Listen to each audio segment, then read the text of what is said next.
बैंगन आलू की सब्ज़ी बहुत ज़बरदस्त आज बन रही है और इसके साथ चावल पंजाबी च इहनूं पट्ठे कहंदे ने, पट्ठे आलू ते चौल दिल मांगे मोर गर्मा गर्म। मैं जो खाधे ना यकीन करो मज़ा आ गया। तुसीं भी ट्राई करोगे ना बड़े मज़े दे बनणगे, मेरे तरीके दे नाल बनाओगे ना बहुत ज़बरदस्त बनणगे इंशाअल्लाह। बिस्मिल्लाहिर्रहमानिर्रहीम, अस्सलाम वालेकुम। क्या हाल है तमाम देखने वालों के? सब अपने घर में खुश रहें, आबाद रहें, आमीन सुम्मा आमीन।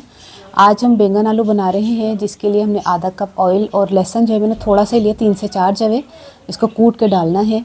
और लहसुन इसमें ज़्यादा नहीं जाता क्योंकि इनकी खुद की तासीर इतनी गर्म होती है कि लहसुन सिर्फ टेस्ट खुशबू के लिए टेस्ट के लिए थोड़ा सा हल्का, नहीं तो उसमें गर्म तासीर तो नहीं है अभी पट्ठे भी। तो हमारे घर में तो कोई खाता ही नहीं, बल्कि कोई मेहमान आए हैं तो उनकी वजह से ये बन रहा है। तो मैंने कहा रेसिपी भी बता देते हैं ताकि लोग बनाए कि हम किस तरह बनाते हैं। लेकिन मेरे ख्याल में शायद ज़िंदगी च मेरी जितनी लाइफ है ना 7-8 बारी बने होंगे। 1 खाने का चम्मच लाल मिर्च, हाफ़ टी स्पून हल्दी, 1 टीस्पून नमक, ज़ीरा, अजवाइन, कलौंजी, ये सारी चीज़ें डाल दें। कलौंजी इसलिए कि थोड़ा बैंगन थोड़ा नुकसान देंदे ने, अक्सर हकीम वगैरह भी मना कर दें, एवं नहीं मना कर दे, इसलिए कलौंजी डालिए। चलो मौत के अलावा सब चीज़ों का इलाज है तो मैं कलौंजी पाई है। तुसीं पा लेना कलौंजी, कोई बुरी चीज़ नहीं है, फ़ायदा ही है सेहत वास्ते।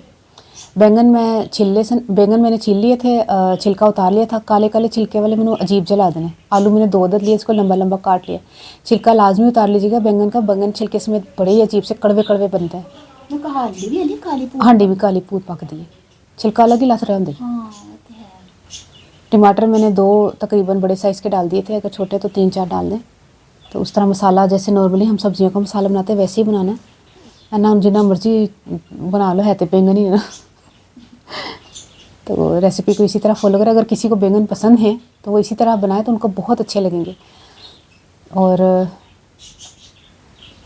आलू देखिए आराम से इस तरह सही है। और आप बैंगन को मैंने फेस लिया क्योंकि वो इसलिए वो किया कि वो मोटा मोटा अजीब सा लगता है। मैंने तो अपने तरीके से बनाया, आप अपने तरीके से जिस तरह बनाते हैं आप मेरे तरीके से बना के देखें, आपको बहुत पसंद आएंगे इंशाल्लाह। आखिर में हरा धनिया डाल दें।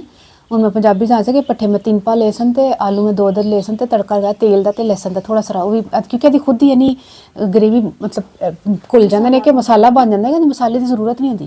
फिर टमाटर पा के नमक मिर्च हल्दी गर्म जड़ा भी चीज़ गर्म मसाला भी नहीं पेगा, ऐसी खुद ही तसीर नहीं गर्म है क्या, गर्म मसाले नहीं पैंदे ज़्यादा। तो उस तो बाद माशाल्लाह ज़बरदस्त तैयार हो गया। चावल दे नाल इसलिए खाते हैं क्योंकि खुद गर्म होंगे ने, चौल थोड़े ठंडे होंगे तो बैलेंस हो जाएगा। अच्छा गर्म एने सन तो मेरे को खादे नहीं सन जा रहे उसमें, तो मैंने कहती खा के दिखा, मैं चुका बाहर, फिर मैं थले बुरकी है थले चुका।